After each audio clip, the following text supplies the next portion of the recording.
Setelah waktu yang lama berlalu, dia dengan hati-hati mengirim indera ilahi kembali ke pagoda penimbunan jiwa dan beringsut menuju kawasan yang disegel.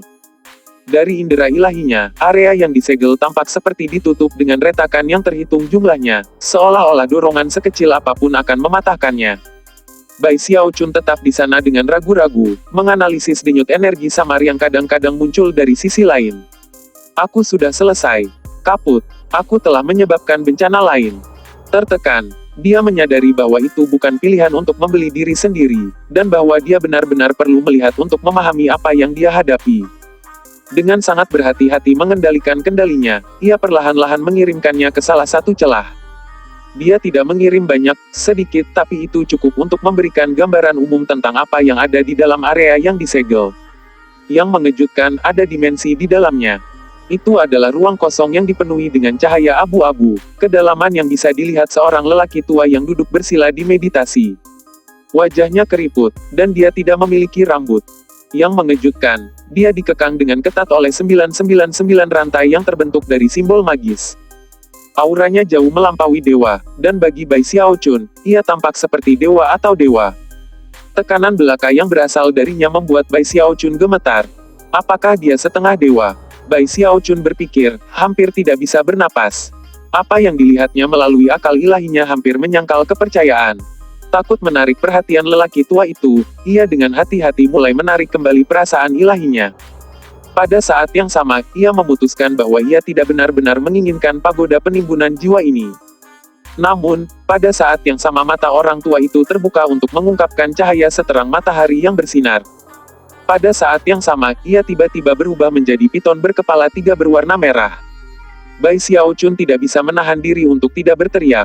Lepaskan aku, senior. Merata ketika dia menarik akal ilahi kembali.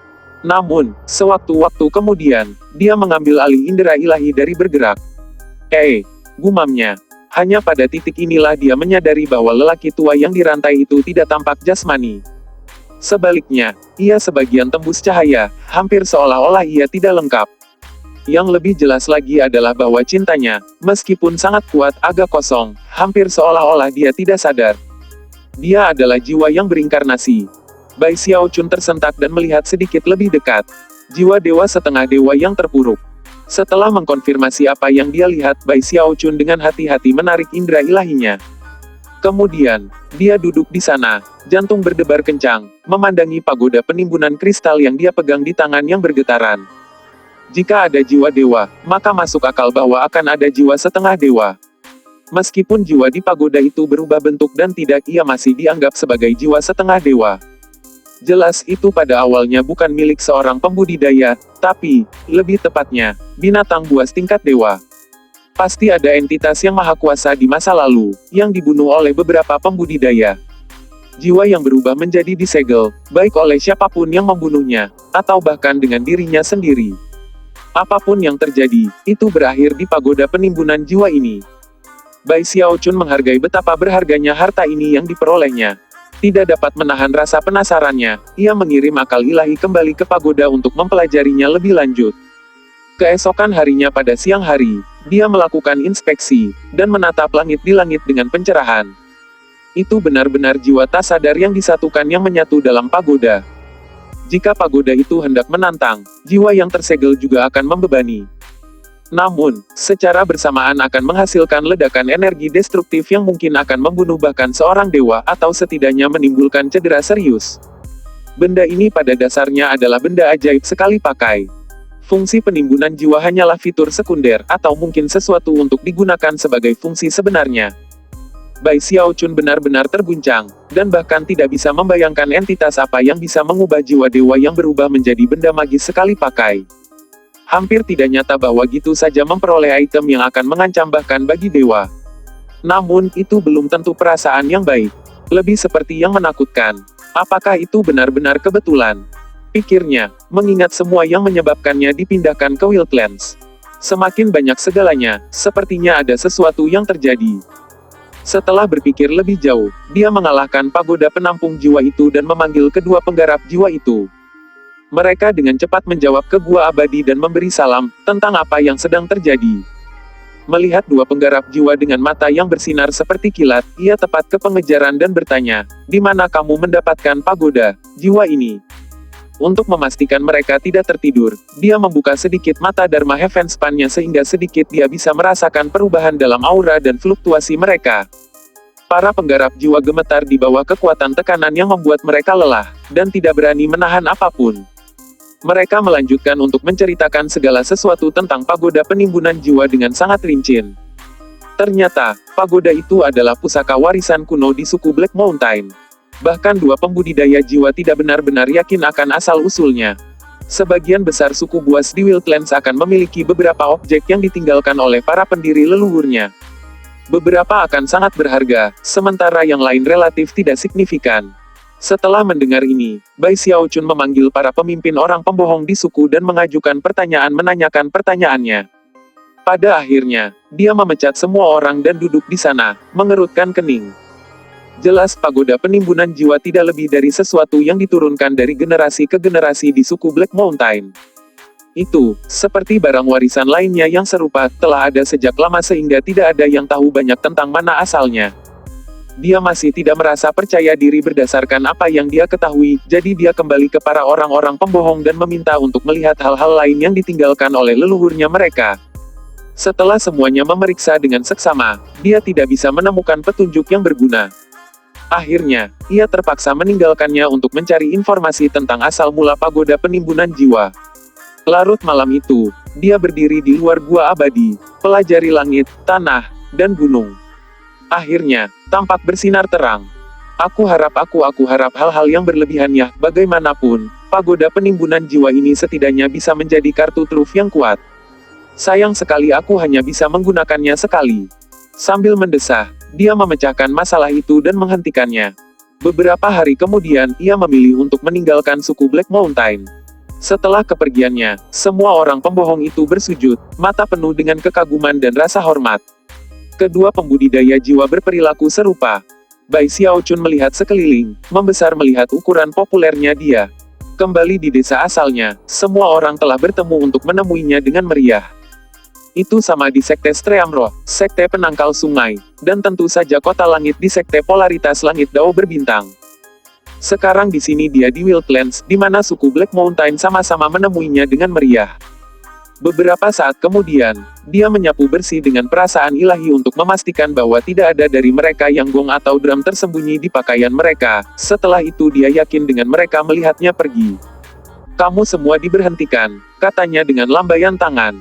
Kemudian, dia mengangkat dagu dan melangkah pergi, tampak semegah mungkin. Zhou Yixing mengikuti dari belakang, matanya bersinar dengan tekad. Dia sudah lama bersumpah untuk mengikuti Grandmaster Bai ini kemanapun dia pergi. Tentu saja, dia terus melirik orang yang berjalan di sebelahnya. Orang itu tidak lain adalah pengikut Bai Xiaochun lainnya, Li Feng. Li Feng bisa melihat Zhou Yixing meliriknya, dan membuatnya sama waspada. Menimbang bahwa Grandmaster Bai ini tidak pergi, itu menunjukkan persetujuannya. Oleh karena itu, Li Feng tahu bahwa saat ini, kompetisi terbesarnya tidak lain adalah Zhou Yixing yang terkutuk. Mereka akhirnya melanjutkan sedikit sebelum Zhou Yixing tidak tahan lagi. Berputar, dia memelototi Li Feng dan berteriak, "Untuk apa kamu mengikuti kami? Persetan sudah." Petik 2.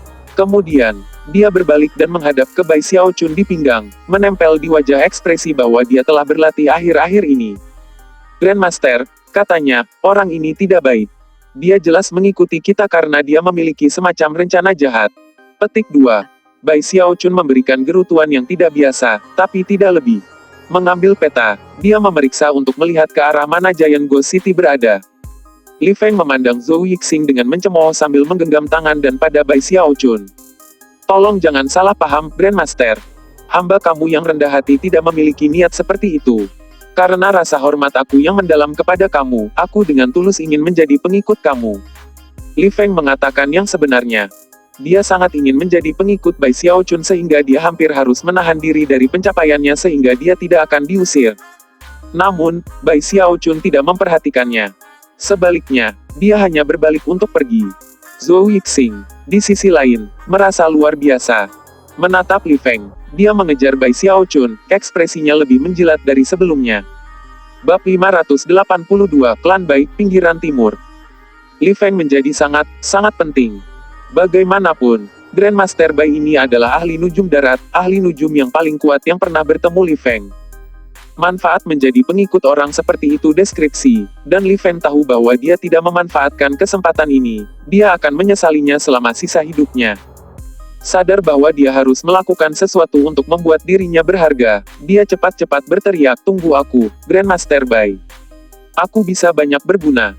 Misalnya, ketika kamu membutuhkan jiwa, aku bisa mencari mereka untuk kamu. Aku juga bisa." Bai Xiaochun berhenti di tengah jalan. Kesimpulan, hal-hal yang dikatakan Li Feng masuk akal. Adapun Zhou Yixing, hatinya berdebar-debar dengan amarah. Kembali sebelum Bai Xiaochun terbukti menjadi ahli nujum darat, dia merasa bahwa pengikutnya agak menghina. Tapi sekarang segalanya benar-benar berbeda.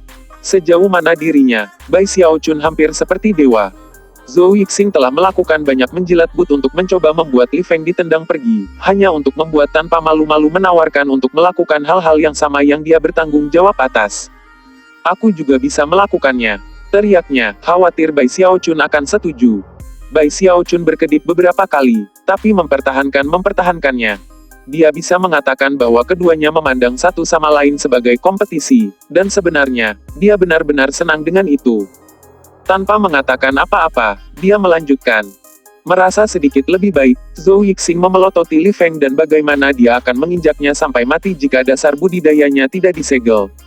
Li Feng tidak bisa hanya duduk dan membiarkan Zhou Yixing bertindak seperti ini. Beralih dengan cemas ke arah Bai Xiaochun, dia mengangkat dan berkata, "Grandmaster Bai, aku tahu tempat di mana kamu bisa mendapatkan jiwa." "Aku juga." Zhou Yixing berteriak segera. "Aku tahu banyak tempat seperti itu. Aku bisa meramu obat jiwa untukmu, Grandmaster," kata Li Feng. "Aku berada di puncak peringkat ahli-ahli nujum, jadi aku bisa membuat banyak obat jiwa untuk aman, Yang Mulia. Aku juga bisa meramu obat jiwa," kata Zhou Yixing dengan gigi terkatup. "Kamu terlalu mendorong banyak hal, Zhou Yixing. Aku tahu tempat di mana kamu bisa mendapatkan air sungai Heavenspan. Barang itu sangat berharga. Bahkan satu tetes saja bisa memberi kamu bertonton obat jiwa. Bisakah kamu menyemai itu, Zhou Yixing?" teriak Li Feng. Jika Zhou Yixing kembali ke rumah, dia pasti bisa melakukan itu, tapi di sini, tidak mungkin." Mata Bai Xiaochun cerah. Dia telah menyadari bahwa air sungai Heavenspan jarang ada di Wildlands, dan bahwa itu berharga, tapi dia tidak pernah benar-benar menghargai banyak hal tentang harga-harga itu. Melihat bahwa Zhou Yixing melihat kata-kata, Li Feng mulai kehilangan gairah, dan segera mulai mendaftar semua poin penjualannya dengan harapan dia bisa mendapatkan perhatian Bai Xiaochun. "Aku tahu di suatu tempat kamu bisa mendapatkan jiwa dewa. Aku bisa mengumpulkan semua jenis informasi dari daerah.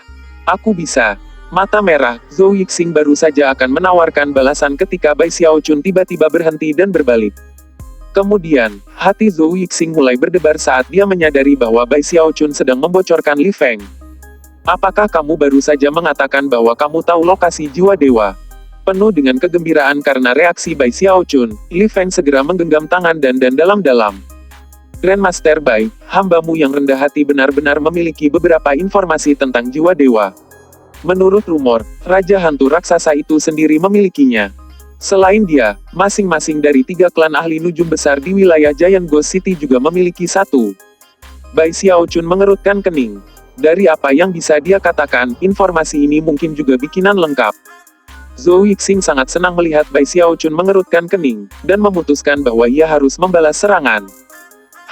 Raja Hantu Raksasa adalah ahli setengah dewa. Bagaimana mungkin kamu bisa mengambil jiwa dewa darinya? Dan mengenai apa yang kamu katakan tentang klan ahli nujum, itu spekulasi murni." Li Feng menatap dengan dingin, lalu tertawa kecil.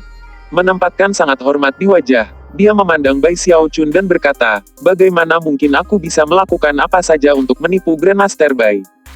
Jelas jiwa dewa yang dimiliki oleh Raja Hantu Raksasa yang ditinggikan, sesuatu yang harus dicari. Adapun klan ahli nujum, ada 2 yang aku tidak bisa mengatakan pasti memiliki jiwa dewa. Tapi salah satunya, aku mempertaruhkan hidup aku pada fakta itu. Aku pernah pengikut di klan itu, dan selamat salah satu upacara mereka, aku mendapat kehormatan melihat jiwa dewa dengan mata kepala sendiri. Itu memiliki kualitas tanah berpasir, dan menyebabkan tekanan luar biasa untuk seluruh area. Bai Xiaochun mendengar deskripsi lengkap Li Feng, matanya berbinar. Jiwa dewa adalah harta berharga di tanah liar sama seperti di tanah Heavenspan. Itu adalah jenis benda yang hanya bisa dilihat oleh sedikit orang, dan karena itu, hanya sedikit orang yang tahu seperti apa mereka nantinya. Namun, deskripsi Li Feng sama bertahan dengan deskripsi itu. Jika dia mengatakan yang sebenarnya, maka itu berarti dia melihat roh dewa tipe bumi. Aku sudah memiliki api, kayu, dan air. Aku hanya kehilangan logam dan tanah. Hati Bai Xiaochun berdebar kencang. Klan mana yang kamu didirikan? Tanya Bai Xiaochun, matanya berbinar. Li Feng ragu-ragu, tapi mengingat bahwa kesempatannya untuk menjadi pengikut Bai Xiaochun dipertaruhkan, dia akhirnya, klan Bai, di pinggiran timur kota. Mata Bai Xiaochun melebar karena terkejut. Klan Li Feng yang baru saja disebutkan sangat akrab, dan ketika dia menyadari mengapa asalnya terjatuh.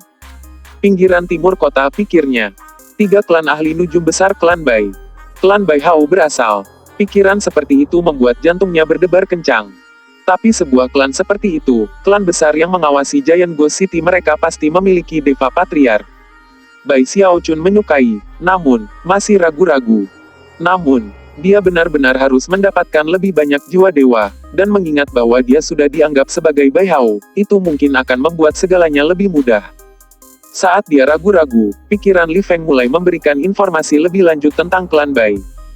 Sejauh yang diketahui, kekhawatiran Bai klan akan sia-sia jika dia bisa menjadi pengikut Bai Xiaochun. Meskipun dia pernah melakukannya di Bai klan sebagai pengikutnya, dia tidak memperhatikan Bai Hao sepanjang waktu itu. Lagi pula, Bai Hao hanya di awal yayasan pendirian, dan tidak dianggap sebagai anggota klan yang luar biasa. Wajar jika Li Feng, ahli-ahli nujum, masalahnya. Pikiran Bai Xiaochun berputar saat dia mempertimbangkan masalah itu untuk waktu yang lama. Akhirnya, dia mengertakkan gigi dan berpikir, aku tidak berhasil pada akhirnya, tapi setidaknya aku harus memiliki. Aku punya pagoda dewa ibuku. Bahkan jika identitasku tidak terungkap, aku seharusnya tidak berada dalam bahaya terlalu banyak.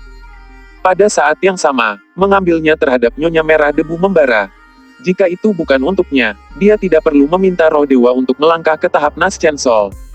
Itu semua kesalahan dari Nyonya Merah Debu yang lusuh itu. Setelah aku cukup mengagumkan, aku pasti akan memberinya pelajaran. Dan sama dengan Chen Hetian. Akhirnya, dia membuat keputusan, dan secara resmi setuju untuk membiarkan Li Feng menjadi pengikutnya. Dengan itu, mereka bertiga terbang ke arah klan Bai. Sepanjang jalan, Bai Xiaochun meninjau selip tulang yang dia temukan di tas memegang Bai Hao, dan juga keadaan sekitar kematian Bai Hao. Jelas kembali ke klan sebagai Bai Hao mungkin akan menyebabkan sesuatu yang menggegerkan. Baiklah, Bai Hao.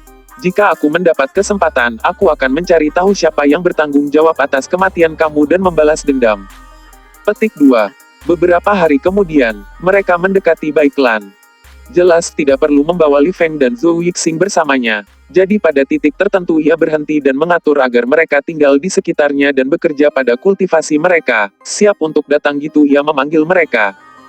Dia menjatuhkan dasar budidayanya dari lingkaran besar formasi inti ke tempat Bai Hao berada, di yayasan pendirian awal, dan juga terbang sedikit lebih lambat dari sebelumnya, melakukan segala yang dia bisa untuk membuat dirinya tampak seperti yang seharusnya Bai Hao. Dia bahkan memasang ekspresi diam-diam ke wajah. Bai Hao adalah anak haram, jadi klan mungkin tidak terlalu peduli tentang dia. Itu hanya masuk akal baginya bahwa Bai Hao tidak akan terlihat sangat bahagia untuk kembali ke klan setelah hampir meninggal. Daerah ini dianggap pinggiran kota raksasa hantu, dan semuanya dikendalikan oleh klan Bai. Itu adalah daerah yang sangat luas, sampai pada titik di mana itu pada dasarnya adalah kota besar. Kota itu ungu, dan hampir tampak seperti telah dicetak ke bumi dari atas. Tembok kota dibentuk oleh patung naga, yang dibentuk bersama untuk membuat 4 gerbang besar, pintu masuk ke klan. Jelas ada formasi mantra di tempat kerja, yang memancarkan ketakutan bahwa keduanya memenuhi Bai Clan dan muncul di antara tanah yang mengelilinginya. Gitu Bai Xiaochun memasuki sekitar kota, dia merasakan matanya dari segala arah, meskipun tidak ada yang melihat terlalu lama. Adapun kekuatan pembentukan mantra, yang menyebabkan jantungnya bergetar. Klan Bai pasti memiliki patriark dewa. Bab 583, Bai Hao, bajingan anak. Apakah aku masih aku? Pikir Bai Xiaochun. Bahkan dia bisa tahu bahwa dia telah berubah dengan cara yang menakutkan dan menginspirasi. Ada patriark dewa di sini. Aku tidak percaya aku benar-benar mencoba mencuri jiwa dewa langsung dari mulut harimau. Dia menggosok matanya sedikit tapi tidak ada air mata yang keluar. Dia benar-benar berada di titik di mana dia berharap bisa menangis tapi tidak ada air mata untuk ditumpahkan. Dalam hati, dia menghela nafas. Tidak ada pertanyaan bahwa versi yang lebih muda dari dirinya tidak akan memasuki tempat ini bahkan pada ancaman yang menyerang sampai mati. Namun ini dia, mengambil inisiatif. Itu semua kesalahan Nyonya Merah Debu dan Chen Hetian. Mereka memaksa saya untuk melakukan ini. Sial, ketika aku marah, aku menakuti diri aku sendiri. Namun, bagaimanapun dia menghela nafas, tidak ada pilihan lain yang tersedia. Menenangkan pikirannya, mencoba membuat dirinya terlihat lebih pendiam saat dia menuju kota. Klan Bai adalah salah satu dari 3 klan ahli nujum besar yang melekat pada Giant Ghost City. Tentu saja mereka memiliki formasi mantra pelindung. Sulit untuk mengatakan apakah formasi mantra itu akan memeriksa apakah orang memiliki darah klan di pembuluh darah mereka. Dan juga sulit untuk mengatakan apakah topeng aku akan bisa menipu atau tidak jika itu. Aku kira itu bisa. Bai Xiaochun berjalan maju dengan terburu-buru, bersiap untuk dibawa sendiri dalam keadaan jika perlu. Semakin banyak yang menentukan melewatinya, sampai kira-kira 300 meter dari pintu masuk kota. Pada saat itu, patung naga yang sangat hidup membuka mata mereka dan melihat ke arahnya. Tatapan seram ditambah dengan aura mengerikan yang membuat Bai Xiaochun yakin bahwa jika memutuskan dia bukan anggota klan Bai, dan mencoba masuk tanpa mereka diundang, bahwa dia akan dipukul dengan kekuatan destruktif seperti kilat. Bai Xiaochun berdiri di sana dengan penuh pertimbangan selama beberapa saat, lalu berjalan maju, memasuki batas formasi mantra klan. Hampir segera, medali identitas Bai Hao di genggamannya mulai bersinar dengan cahaya lembut. Pada saat yang sama, topengnya melepaskan cota terlihat yang benar-benar membodohi pembentukan mantra, memastikan bahwa itu percaya dia adalah Bai Hao, dan bukan Bai Xiao. Segera setelah dia memasuki batas formasi mantra kita yang telah menjadi milik kita, dan mata patung itu gelap. Kemudian, suara berderit bisa terdengar saat gerbang utama besar perlahan dibuka.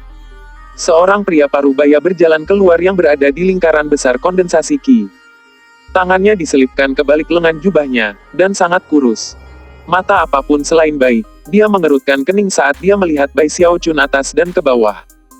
Bai Xiaochun akhirnya sedikit santai sekarang karena dia telah melewati langkah pertama memasuki Bai Clan. Memperkuat dirinya sendiri, dia menuju ke gerbang utama. Namun, pria parubaya itu dengan cepat melompat di atas, mencibir tertulis di wajahnya saat dia berkata, "Yah, kamu kembali, Tuan Muda Bai Hao. Apakah kamu lupa perintah Nyonya? Anak-anak bajingan hanya diizinkan masuk melalui pintu samping. Aku tidak percaya kamu memicu formasi mantra dan bahkan memaksa gerbang terbuka. Kamu jelas lupa tempat kamu. Gerbang ini bukan untuk orang seperti kamu untuk masuk." Bai Xiaochun membocorkan pria itu dengan sedikit cemberut. Dia menyadari bahwa Bai Hao tidak disukai di klan, tapi tidak akan pernah menduga bahwa bahkan penjaga gerbang rendahan akan memperlakukannya dengan cemoohan seperti itu. Itu menunjukkan ada lebih banyak hal yang membuat Bai Hao rendah di klan daripada yang dijangkau Bai Xiaochun. Ini terang-terangan, pikirnya. Ketika tempat Bai Xiaochun menusuk mata penjaga gerbang, pikirannya bergetar.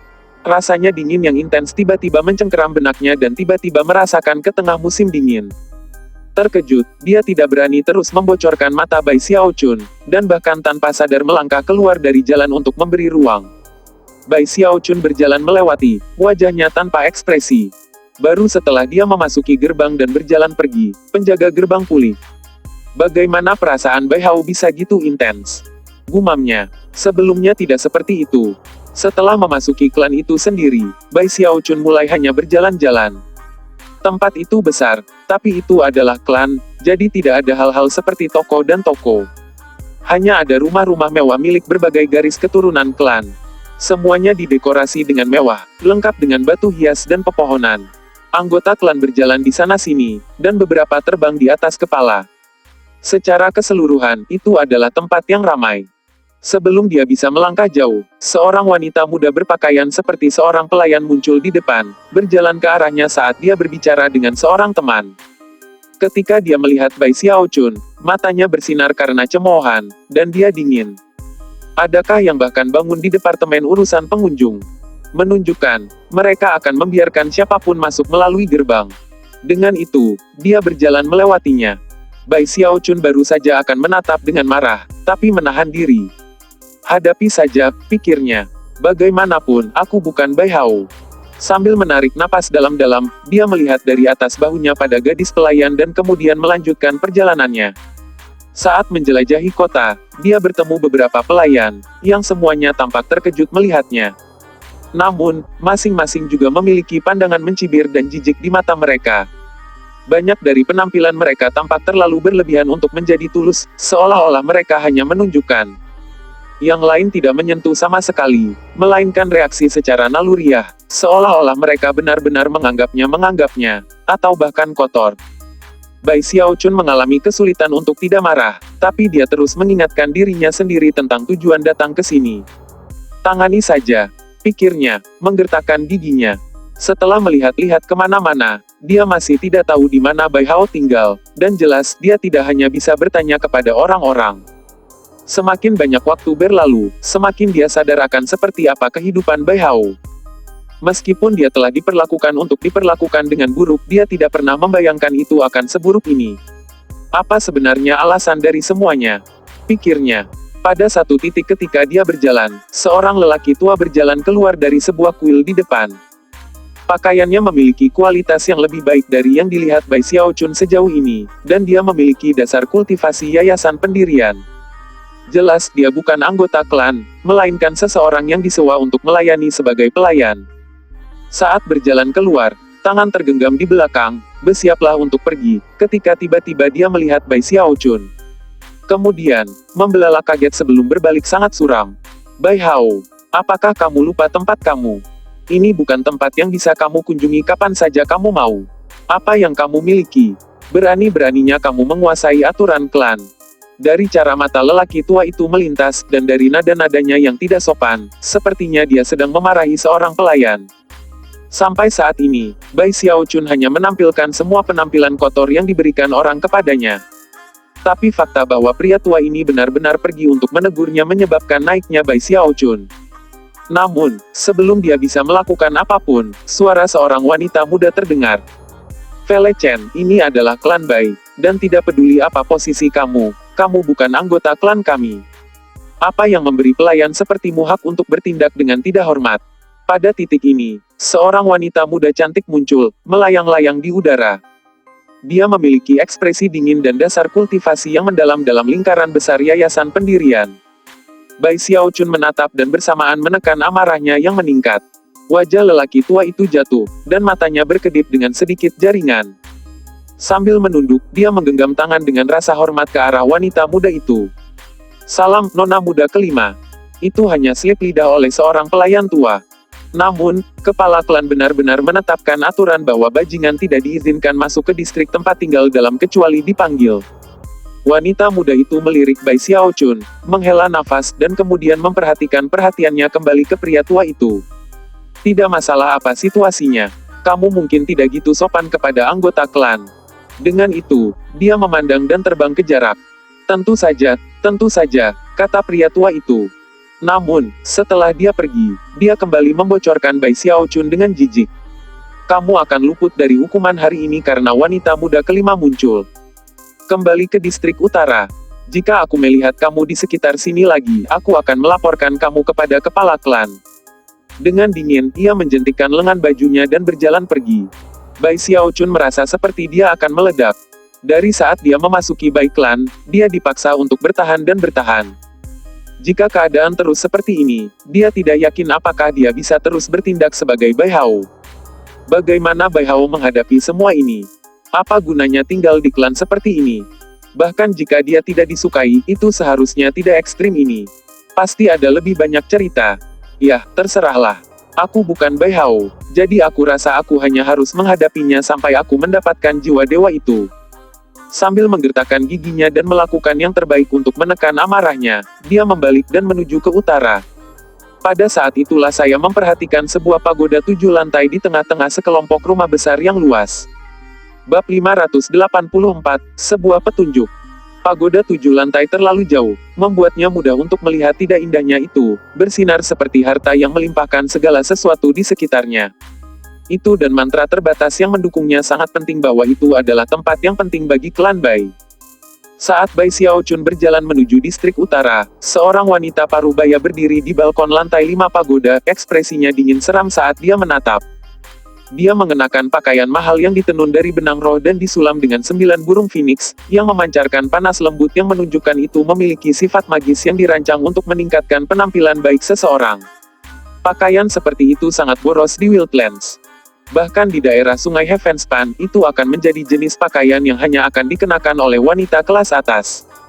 Karena itu, wanita ini akan dapat mempertahankan penampilannya bahkan jika dia jauh lebih tua dari dia sekarang. Dia montok, dengan kulit yang paling indah, dan meskipun dia tidak bisa dianggap cantik secara spektakuler, ada sesuatu yang sangat spektakuler. Tidak seperti banyak gadis muda, dia bukan tipe yang akan menyerah pada lawan, dan memancarkan suasana hati dan perhatian.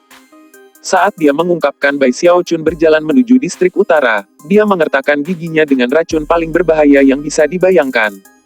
Sesaat kemudian, seorang pria muncul di belakangnya, mengenakan pakaian hitam dan dikelilingi oleh aura yang mematikan. Tampak bersinar merah, dan secara keseluruhan, dia tampak seperti pedang terhunus yang menunggu untuk menyerang. Gitu dia muncul di belakang wanita itu, dia menggenggam tangan dan pandangan dengan hormat. "Salam, Nyonya Cai." Nyonya Cai tidak melihat kembali pada pria itu. Mengawasi Bai Xiaochun, dia menggeram, "Bukankah kamu mengatakan bahwa putra perempuan jalang itu, Bai Hao, sudah mati?" "Ya," jawab pria itu dengan suara dingin, "percaya diri. Aku memukul anak itu dengan Soulbrand membasmiku. Jantung dan pembuluh darahnya rusak parah. Meskipun saya memastikan dan tidak dapat dilihat secara langsung menjadi mayat, saya dapat menjamin bahwa dia dibunuh, di luar bayang-bayang keraguan. Dibunuh di balik bayang-bayang keraguan. Benar-benar cara yang bagus untuk menggambarkannya. Nah, lihat ke sana. Siapa itu?" Meletus dalam tawa penuh, Nyonya Cai menunjuk ke Bai Xiaochun. Mata pria itu melebar ketika mengambil beberapa langkah ke depan, mengikuti garis jari Nyonya Cai sampai dia membocorkan Bai Xiaochun. "Tidak mungkin," katanya dengan ragu. "Apakah itu benar-benar dia atau tidak? Bunuh dia segera." Dengan itu, Nyonya Cai berbalik untuk pergi. Pria itu ragu-ragu. Meskipun dia tahu bahwa Nyonya Cai tidak menyukai Bai Hao, dan telah terlibat dalam perebutan kekuasaan dengannya, dia tidak mengerti mengapa dia menginginkannya gitu mendesak. "Nyonya Cai, membunuhnya tidak akan sulit, tapi kita di Bai Clan. Jika aku membunuhnya sekarang, itu bisa bermasalah. Putra keparat itu bahkan bukan manusia," pekiknya. "Dia tidak manusiawi. Bukan manusiawi. Aku tidak peduli bagaimana kamu melakukannya, bunuh saja dia secepat mungkin. Dia tidak boleh dibiarkan tumbuh lebih jauh lagi." Beberapa saat kemudian, dia menyadari bahwa dia telah kehilangan kendali. Napas dalam-dalam, dia memutuskan ketenangannya dan berjalan pergi tanpa berkata apa-apa. Lelaki berkulit hitam itu berdiri di sana diam-diam, tidak yakin apa yang dimaksud Nyonya Cai ketika dia berkata tidak manusiawi. Namun, fakta bahwa targetnya telah dipukul dengan Soulbrand membasminya agak menarik. "Aku kira Bai Hao ini benar-benar memiliki beberapa keterampilan," renungnya. "Aku mengatur semua masalah, dan bahkan mengirimkan serangan fatal sendiri. Namun entah bagaimana, dia tidak akan berakhir. Dan kemudian dia berani kembali. Yah, kamu mungkin telah diperiksa diri dengan kulit gigimu kali terakhir, tapi mari kita lihat apakah kamu bisa melakukan hal yang sama lagi." Sambil tertawa kecil, pria itu berbalik untuk pergi. Pada saat yang sama, ia mulai berdenyut dengan aura formasi inti. Tentu saja, Bai Xiaochun tidak memiliki cara untuk mengetahui detail dari apa yang baru dikatakan di pagoda. Karena mantra pembatas yang luar biasa yang melindunginya, ia tidak akan dapat mendengar apapun kecuali ada juga di dalamnya. Lebih jauh lagi, jika mencoba menggunakan akal ilahi untuk melakukannya, mantra terbatas akan mendeteksi dan bereaksi. Namun, meskipun tidak bisa mendengar percakapan antara pria berkulit hitam dan wanita parubaya, ia telah melihat mereka dengan jelas, dan telah mendeteksi buruk dan niat membunuh yang mereka lihat. "Yah, ini tidak semenarik ini," gumamnya pada dirinya sendiri. Sambil tersenyum dingin, dia melanjutkan menuju distrik utara. Segera, ia menyadari bahwa distrik utara jauh dari pusat kota, dan jelas tidak mewah. Rumah-rumah sederhana memenuhi seluruh area, sebagian besar ditempatkan oleh para pelayan yang telah terpasang di klan Bai selama beberapa generasi. Sebagian besar orang yang hadir sudah tua, sakit, dan umumnya tidak sehat. Rumah-rumah itu tampak berserakan, membuat semua tempat tampak sangat berbeda dari distrik timur. Saat Bai Xiaochun berjalan, ia menyadari bahwa sedikit orang yang memandangnya dengan cemoohan dan jijik. Menimbang bahwa ini adalah bagian yang miskin dan sederhana dari klan, Bai Xiaochun lebih lanjut dikejutkan oleh kehidupan macam apa yang pasti dijalani Bai Hao. Bahkan ada beberapa orang yang tampak senang melihatnya, dan melangkah maju untuk menyambutnya dengan senang hati. Tempat ini jelas sangat berbeda dengan distrik timur. Kakak besar Hao, Tuan Muda Hao, Bai Hao jelas diterima di sini. Selain itu, ia bahkan tidak perlu mencari tempat tinggalnya. Sekelompok anak mengelilinginya dan mulai mengobrol dengan gembira ketika mereka membawanya ke rumah bobrok. Itu sedikit lebih dari sebuah gubuk yang sepertinya akan runtuh setiap saat. Untungnya, seluruh Bai klan dilindungi oleh formasi mantra yang mencegah elemen dari mempengaruhi bangunan di klan, jika tidak gubuknya akan lama tersapu oleh hujan. Setelah memasuki gubuk, dia melihat sekeliling dan menghela nafas. Satu-satunya hal di dalam adalah tempat tidur. Bahkan tidak ada hadiah kursi. Hampir mustahil untuk dipercaya bahwa kultivator pendirian yayasan awal akan tinggal di tempat seperti ini. Apakah itu di Wildlands atau di wilayah Sungai Heavenspan, para pembudidaya yayasan pendirian akan selalu diperlakukan dengan sangat baik dimanapun mereka pergi. Bagaimana Bai Hao bisa hidup seperti ini di klannya sendiri? Meskipun Bai Xiaochun sudah tahu sedikit tentang Bai Hao, dia tidak bisa memahami situasinya. Meskipun dia mengharapkan sesuatu yang kurang dari ideal, tidak ada yang bisa mempersiapkannya untuk ini. Entah Bai Hao mau hidup seperti ini atau tidak berani mencoba mengubah situasinya. Kalau gitu, siapa yang ingin dia mati? Pria dan wanita itu dari tadi. Mengingat pakaian yang telah dikenakan wanita itu, jelas bahwa dia menempati posisi yang sangat tinggi di klan. Namun, tidak ada pertimbangan dalam jumlah yang membawa wawasan atau petunjuk. Dia hanya tidak memiliki informasi yang cukup. Pada akhirnya, dia menggelengkan kepalanya. Aku berharap aku bisa membantumu, Bai Hao. Tapi kamu harus memberi aku sesuatu untuk dikerjakan. Bantu aku memahami apa yang terjadi dengan kamu. Sambil mendesah, dia duduk bersila di tempat tidur bobrok. Namun, alih-alih bermeditasi, ia mengirim naluri ilahi ke daerah itu. Dia juga melakukan beberapa gerakan mantra dan bersiap untuk menempatkan beberapa mantra pembatas di area yang tak seorang pun kecuali dia akan memperhatikan. Ini adalah praktik yang sudah biasa selama bertahun-tahun. Setiap kali dia berada di tempat yang aneh, hal terpenting yang harus dilakukan pada awalnya adalah memastikan dia aman. Namun, segera setelah dia mengirimkan indera ilahinya, ekspresi serius muncul di matanya, dan ruangannya beralih ke area di sudut tertentu.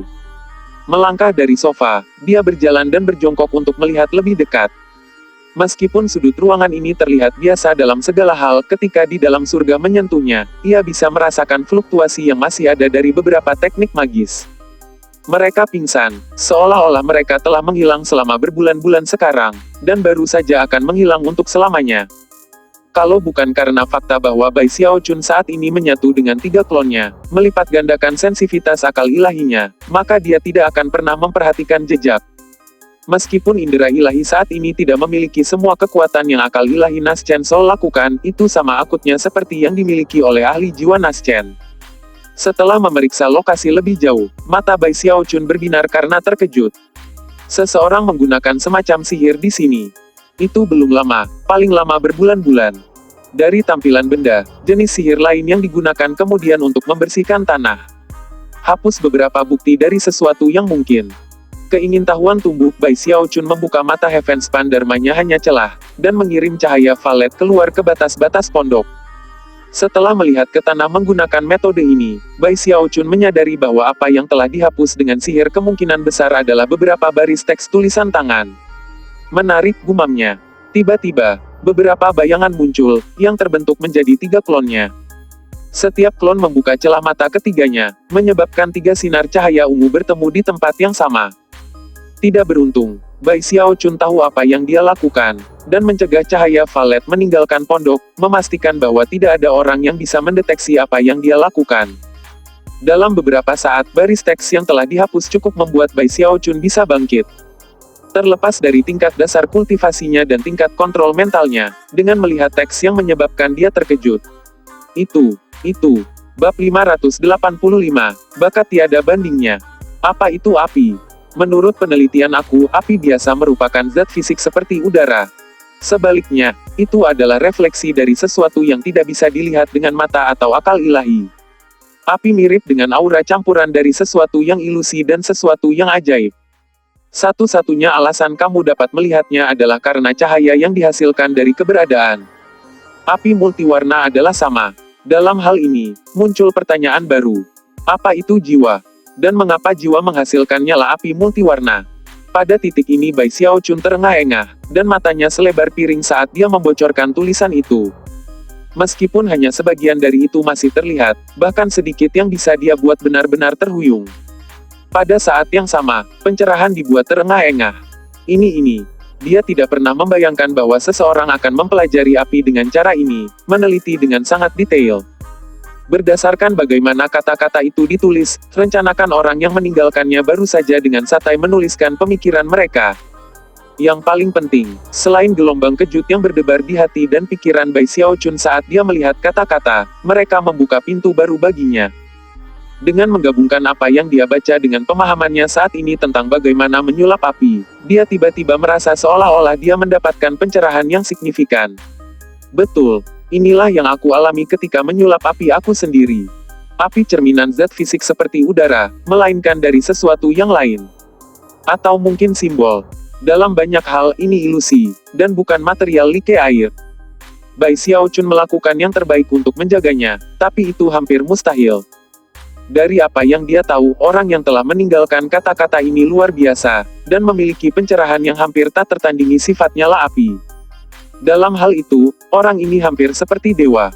Lebih jauh lagi, mengingat bahwa dia sudah bisa menyalakan api yang berwarna 11, tulisan ini membuat antisipasi dalam menyalakan api 12 warna.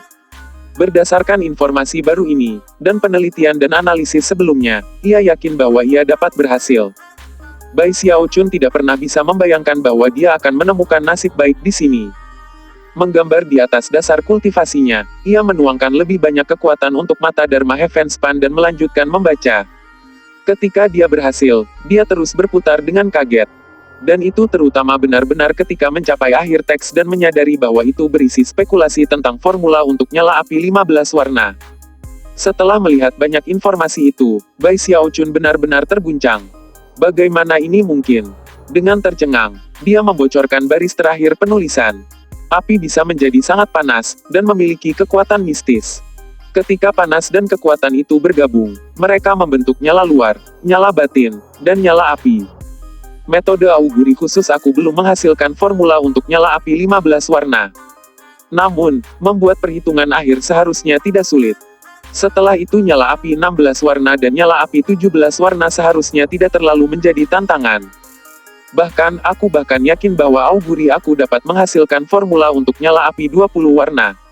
Sayangnya dasar kultivasi aku terlalu rendah. Bahkan jika saya menghasilkan formula, tidak ada yang merugikan. Aku tidak akan bisa menyulap nyala api.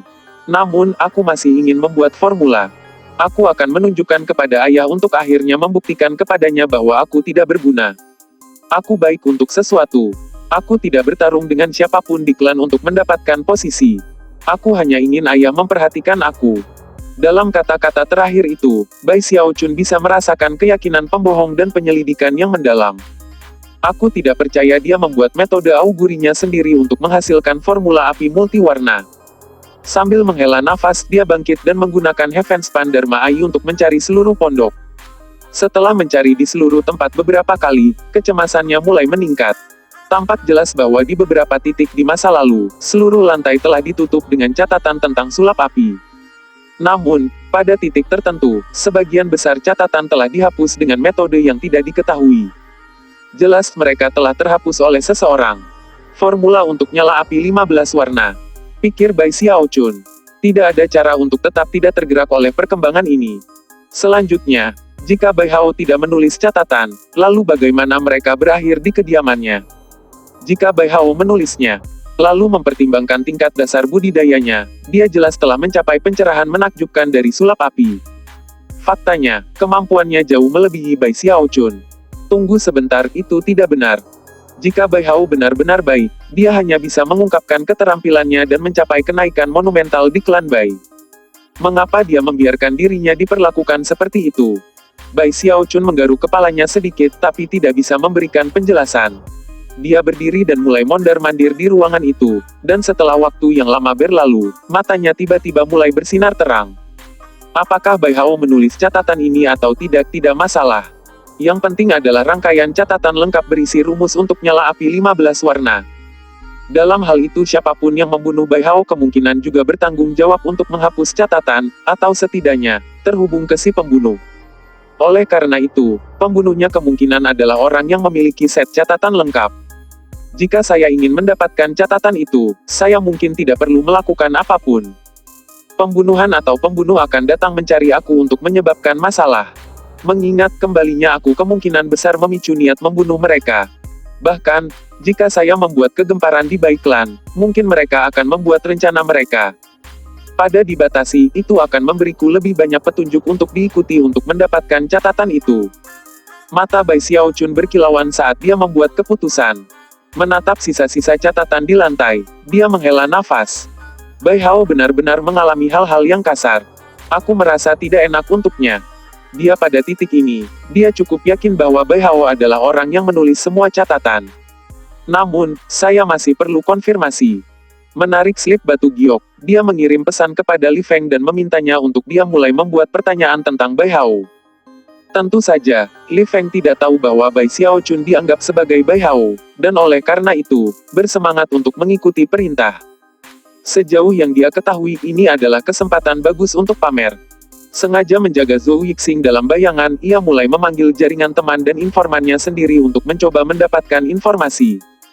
Beberapa hari kemudian, dia memberitahu Bai Xiaochun semua informasi yang bisa dia gali di Bai Hao. Ketika Bai Xiaochun melihatnya, matanya menyala karena marah. Berdasarkan informasi yang diperoleh dari slip tulang Bai Hao, dan juga pengalaman Bai Xiaochun di klan, dia sekarang memiliki ide bagus tentang tipe orang seperti Bai Hao. Ibunya adalah seorang gadis pelayan tanpa posisi di klan, sedangkan ayahnya adalah kepala klan saat ini. Dalam insiden yang sangat keras dan memalukan di mana ibunya tidak memiliki kendali atas tubuhnya sendiri, Bai Hao dikandung, dan menjadi anak haram dari klan Bai. Dia memiliki posisi yang sangat rendah sejak dia dilahirkan. Selain itu, tidak lama setelah dia datang ke dunia, ibunya terbunuh. Jika Bai Hao memiliki bakat laten yang cukup, hal-hal mungkin akan berbeda baginya. Namun, dia tidak berbakat ketika berkultivasi, dan tidak peduli seberapa keras dia bekerja, tidak pernah bisa unggul.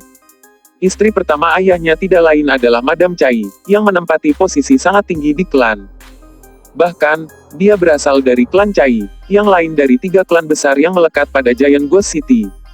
Ada faktor lain yang berperan. Putra Nyonya Chai adalah kakak laki-laki Bai Hao, Bai Qi. Dia sangat bangga, dan terkenal di seluruh Giant Ghost City. Dia sudah berada di lingkaran besar formasi inti, dan telah menarik perhatian bapak klan Bai, yang memandangnya sebagai putra kilin klan, tipe yang muncul hanya sekali setiap beberapa ratus tahun. Bahkan, Bai Qi adalah untuk mewakili klan Bai dalam upaya mereka untuk warisan Kaisar Neraka. Keluarga seperti itu membuat Bai Hao bahkan lebih pahit dari sebelumnya. Ayahnya memperlakukannya dengan sikap acuh tak acuh sehingga seolah-olah mereka tidak berhubungan, dan tidak peduli apakah Bai Hao hidup atau mati.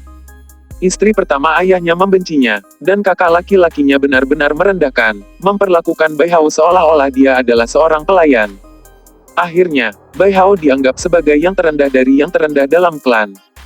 Semua orang takut mendapatkan sisi buruk Nyonya Chai dan Bai Qi, dan karena itu, bahkan para pelayan pun tidak mau berurusan banyak dengan Bai Hao. Selain itu, sejak dia berada di Qi Condensation, kemajuannya selalu sangat lambat. Untungnya, Bai Hao adalah tipe orang yang bisa menangani semua itu.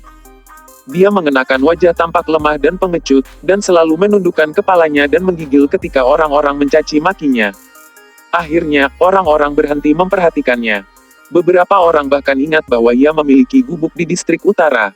Baru-baru ini saja akhirnya berhasil menembus tahap pendirian yayasan. Tak lama kemudian, dia hilang. Pada saat Bai Xiaochun selesai membaca semua informasi di slip giok yang telah dikirim Li Feng kepadanya, amarahnya membara.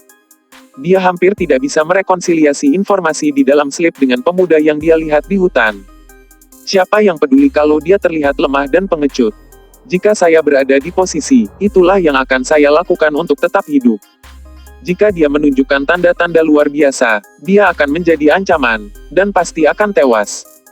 Sebenarnya, Tepat setelah dia membuat terobosan dasar budidaya dia meninggal. Namun, hanya memiliki dasar budidaya yayasan pendirian sepertinya tidak cukup untuk menjadi ancaman bagi siapapun. Lalu dia melihat ke tanah, dan tiba-tiba, menyadari. Bab 586, aku ingin dia mati. Bai Hao pasti tidak sengaja mengungkapkan bakatnya yang mengejutkan dalam nyala api kepada seseorang, dan memicu kecemburuan. Itu yang pasti. Aku berani bertaruh uang bahwa orang yang bertanggung jawab atas kematiannya adalah Nyonya Chai. Namun, masih ada sesuatu yang tidak bisa saya temukan. Apakah ayah Bai Hao akan memperlakukannya seperti itu jika dia tahu tentang bakatnya yang spektakuler? Setiap klan ahli nujum akan melihat jenius seperti itu sebagai putra kilin sejati. Bai Hao, kamu memberitahu ayah kamu tentang hadiah yang berbakatnya kamu. Jika tidak, maka aku kira itu adalah poin yang bisa diperdebatkan. Namun, berdasarkan apa yang tersisa dari catatan kamu, rencanakan kamu benar-benar berharap untuk mengatakan yang sebenarnya kepada ayah kamu. Bahkan, kamu benar-benar siap memberinya formula untuk 15 warna api. Jika kamu memberitahu ayahmu, dan kemudian membunuh pula, maka semua ini jauh lebih rumit. Bai Xiaochun tidak cenderung untuk menghadapi masalah ini, namun tidak dapat melakukan apapun kecuali itu. Saat melihat situasinya, perasaan sedih yang mendalam muncul di hati. Dia tidak bisa membantu tapi merasa panggang pada Bai Hao, yang hanya diperhatikan oleh ayahnya sendiri. Bai Xiaochun menghela nafas. Bai Hao, aku pernah berjanji kepada kamu bahwa jika nasib akan memilikinya, aku akan membalas dendam untuk kamu. Nah, saat ini, aku benar-benar membutuhkan teknik sulap nyala api kamu, dan aku bukan tipe orang yang mengambil keuntungan orang lain. Kamu mungkin sudah binasa, dan pergi ke dunia bawah, tapi aku masih menganggapmu sebagai muridku. Aku belum pernah memiliki pekerja magang sebelumnya, jadi kamu akan menjadi yang pertama. Aku kira itu hanya karma. Kami berdua dipisahkan oleh kehidupan dan kematian, tapi aku masih akan menjadi tuanmu. Di satu sisi, Bai Xiaochun merasa sedih tentang semua yang terjadi pada Bai Hao. Di sisi lain, dia menggunakan identitas Bai Hao dan berusaha melacak penelitiannya. Mulai sekarang, kamu muridku, dan aku akan mencari tahu siapa yang membunuhmu. Saat Bai Xiaochun menghadapi keadaan baru ini, bersinar dengan pandangan, dan pendapatnya tentang klan Bai jatuh lebih jauh dari sebelumnya. Sambil mengangkat dagunya, dia dengan bangun, semakin tinggi profilku, semakin cepat mereka akan mencoba membunuhku. Meskipun dia tahu bahwa dia akan menempatkan dirinya dalam bahaya, mengingat bahwa dia sekarang adalah Tuan Bai Hao, dia tidak punya pilihan lain. Selain itu, dia masih memiliki pagoda penimbunan kristal jiwanya untuk kembali. Sakit kepala. Aku bukan tipe orang yang suka pamer, namun disinilah aku, dipaksa untuk melakukan hal itu. Sambil membuang beban, ia menghela nafas gubuknya, dan mulai membuat beberapa pertanyaan. Dia segera mengetahui tentang beberapa tempat di klan Bai di mana anggota klan akan pergi untuk berpartisipasi dalam uji coba dengan api. Semua klan memiliki tempat seperti itu. Adapun Bai klan, mereka memiliki percobaan khusus untuk peningkatan roh, sulap api, dan meramu obat jiwa. Ada hadiah tergantung pada peringkat yang dicapai, tapi Bai Xiaochun tidak benar-benar memperhatikan hal itu. Mempertimbangkan semua sekte yang telah menjadi bagian dari hidupnya, ia akrab dengan pengaturan semacam itu. Ya, pikirnya dengan menggelengkan kepalanya, kurasa aku hanya perlu melihat peringkatnya. Sebenarnya agak menggembirakan berada di lingkaran besar panggung Gold Core dan bersiap untuk pergi main-main dengan sekelompok anak-anak yayasan pendirian. Dipenuhi dengan kegembiraan, dia menuju ke percobaan peningkatan roh. Tak lama, dia berdiri di depan sebuah prasasti batu yang peringkat peningkatan roh Bai Klan. Di sekeliling prasasti batu itu ada beberapa lokakarya peningkatan roh. Dibandingkan dengan Starry Sky Dao Polarity Sek Superstars, daftar peringkat ini agak pendek. Namun, Bai Xiaochun tidak peduli tentang itu. Sebenarnya ada beberapa orang yang berkumpul di daerah itu, baik untuk menghadapi tantangan, atau untuk menyaksikan. Aku di sini bukan untuk menggertak siapapun, pikirnya dalam hati. Aku di sini hanya untuk mengeluarkan si pembunuh. Bersihkan tenggorokannya, dia melihat sekeliling sekali lagi dan kemudian memilih bengkel peningkatan roh. Menimbang bahwa Bai Xiaochun bersaing melawan para pembudidaya yayasan, ada sedikit tentang apa yang akan terjadi. Prasasti batu dengan bersinar cepat, dan kemudian nama Bai Hao muncul di daftar. Pada awalnya, itu bahkan tidak masuk 100 besar, tapi mulai naik dengan cepat. segera di posisi 30 besar, dan kemudian berada sampai ke peringkat 1. Itu gitu cepat sehingga beberapa orang bahkan memperhatikan apa yang telah terjadi. Tapi kemudian, cahaya dari prasasti batu tumbuh semakin cerah, dan orang-orang mulai terkesiap dan melihat ke atas. Bai Hao posisi pertama. Peningkatan semangat 7 kali lipat. Petik 2. Surga. Itu kecepatan itu luar biasa. Petik 2. Bai Hao ini dia bukan anak haram itu, kan? Bagaimana dia bisa menjadi gitu kuat gitu cepat? Petik 2. Bagaimana ini mungkin? Bahkan ketika Bai Qi berada di yayasan pendirian, yang paling bisa dia lakukan adalah meningkatkan semangat 6 kali lipat. Aku tidak percaya Bai Hao dapat melakukan peningkatan 7 kali lipat. Saat dibuka dengan percakapan, Bai Xiaochun berdeham dan keluar dari bengkel peningkatan semangat. Melihat semua lirikan terkejut yang dikirim ke arahnya terasa sangat indah. HMMMPH. Aku tidak melakukan ini untuk diri aku sendiri.